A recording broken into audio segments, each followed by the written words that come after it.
Upbeat, modern intro music fades in and plays for a few seconds before fading to a background level.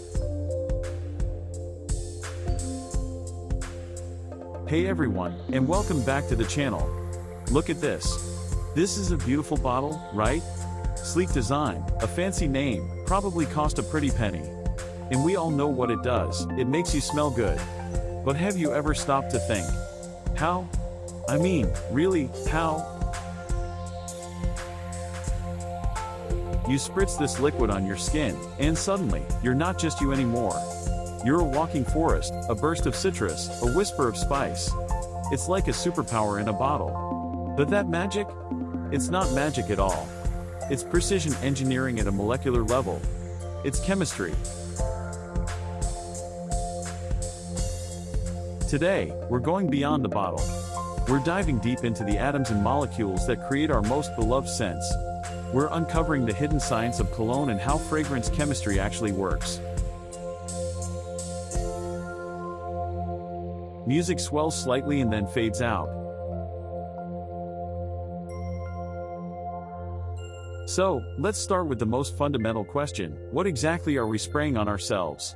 At its core, a fragrance is a volatile chemical compound. Volatile is the key word here. It means the molecules are light and eager to escape into the air. When you spray a cologne, you're creating a fine mist of these volatile molecules that immediately start evaporating, traveling through the air, and eventually, up into your nose. But it's not just one chemical. Oh no! A single fragrance is a complex cocktail, sometimes containing hundreds of different aromatic compounds.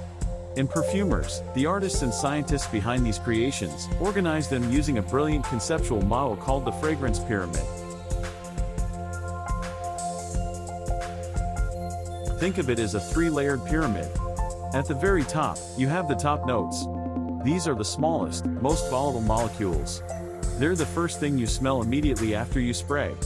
They're bright, sharp, and immediate. Think citrus like lemon and bergamot, or light herbs. But they're also fleeting. Their job is to make a fantastic first impression, but they evaporate quickly, usually within 5 to 15 minutes.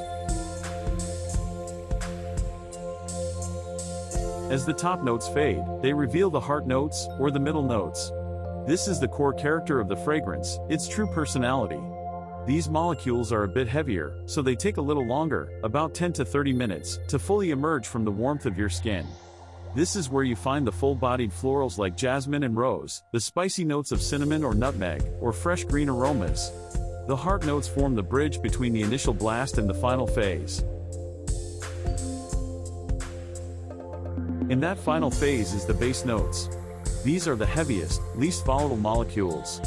They are the foundation of the entire structure. They take a long time to warm up and evaporate, but once they do, they are incredibly long-lasting. We're talking hours, sometimes even lingering on clothes until the next day. This is the realm of woods like sandalwood and cedar, resins like frankincense, animalic notes like musk, and deep orientals like vanilla and amber. The base notes are what give a cologne its depth, richness, and staying power.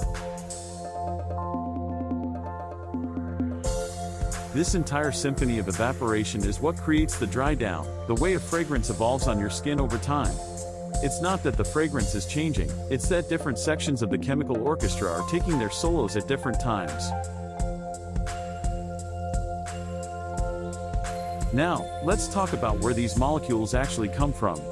In the old days, it was all about nature.